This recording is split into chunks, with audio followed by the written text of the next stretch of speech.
Hey, what's up guys? So today we're going to be talking about Venom number 13 that came out this week. I wanted to talk about this particular one because it's the start of the Dark Web event. I have been following Venom very closely because I freaking love these books. The writers are like actually captivating me. Like every time an issue comes out, and I read it, I know it's gonna be solid gold. It's like my favorite modern comic run. So I'm just gonna give like a brief summary on it because I haven't talked about it.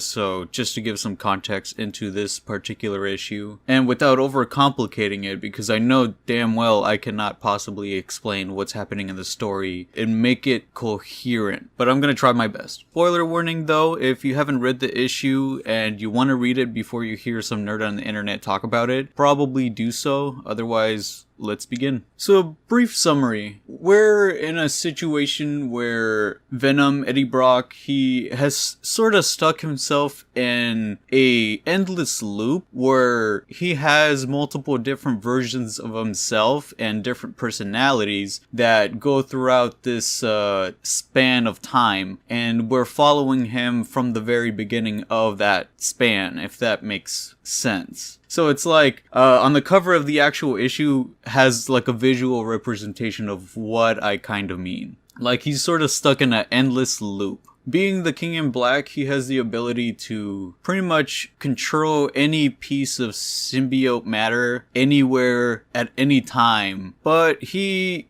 gets himself stuck in this quote-unquote prison, which they keep explaining how it's not a prison in this issue, but he feels like it is. And, you know, that's part of the puzzle in the story.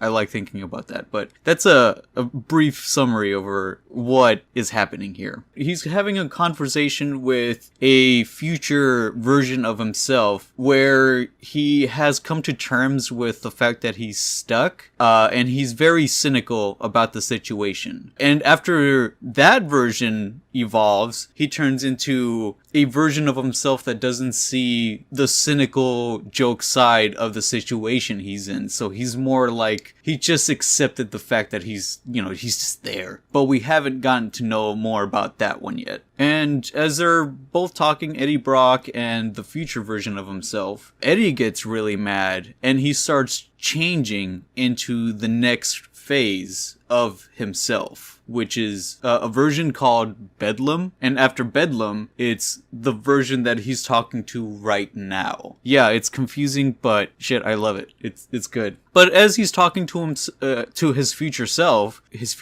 reveals about the ability to be able to just escape this universe into a different one that has symbiote matter. So it doesn't have to be time travel, symbiote mind change. It doesn't have to be space change. Now he has the ability and concept to just travel dimensions to another one that has a symbiote. He figures this is his way of escaping this prison, but of course, you know, he's stuck. He has to go through those endless cycles of change. But then he goes into a universe where the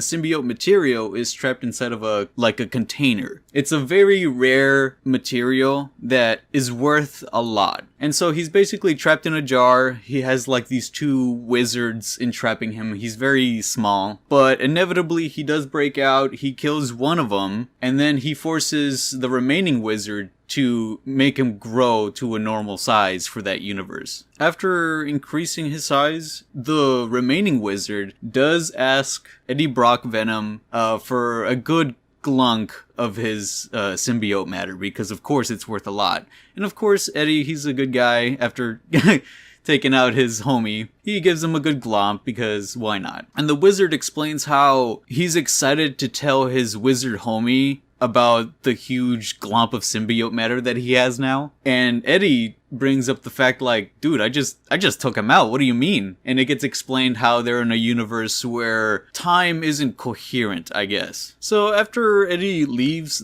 the wizard's house, I don't know what it was, some building that he was just in, he realizes he's in limbo. He realizes that in that universe, he doesn't have that compelling feeling of going back to that sort of end of the universe prison that he created himself. For himself. So he sees this as an opportunity to actually figure out a way to help out his son from his own universe. Because at the moment, he and his son are split up. Very complicated. I'm not even going to go into it. But I recommend reading it like it's solid gold. But anyways, he comes across these random monsters that are just trying to shoot him out of the sky because he's just exploring Limbo, and he gets into a fight with them. And after he defeats the goblins, this is where it gets revealed that Madeline Pryor, the Goblin Queen of Limbo, is just hanging out there. And she brings up the fact she has a friend that shares similarities with them, and that they could possibly help each other out. I personally don't know anything about Madeline Pryor, the Goblin Queen. The previous story that I read with her was the free comic book of the day from last year, where it was like Spider-Man and Venom. And it gets explained how Chasm, which is Ben Reilly, and her have teamed up to start something. And I'm assuming them being in Limbo, a completely different universe, Madeline Pryor is involved. Yeah, this is definitely where the dark web gets started. Overall, like I've been saying, particular issue is solid gold. The story really does bring up a lot of questions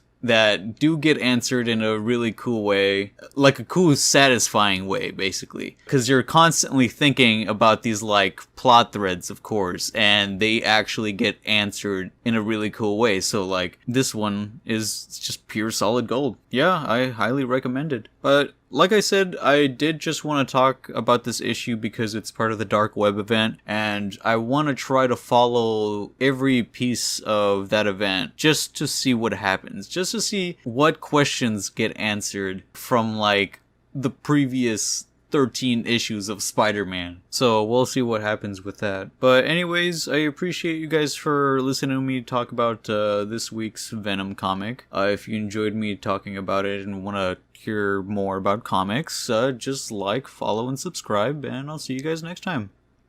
Peace.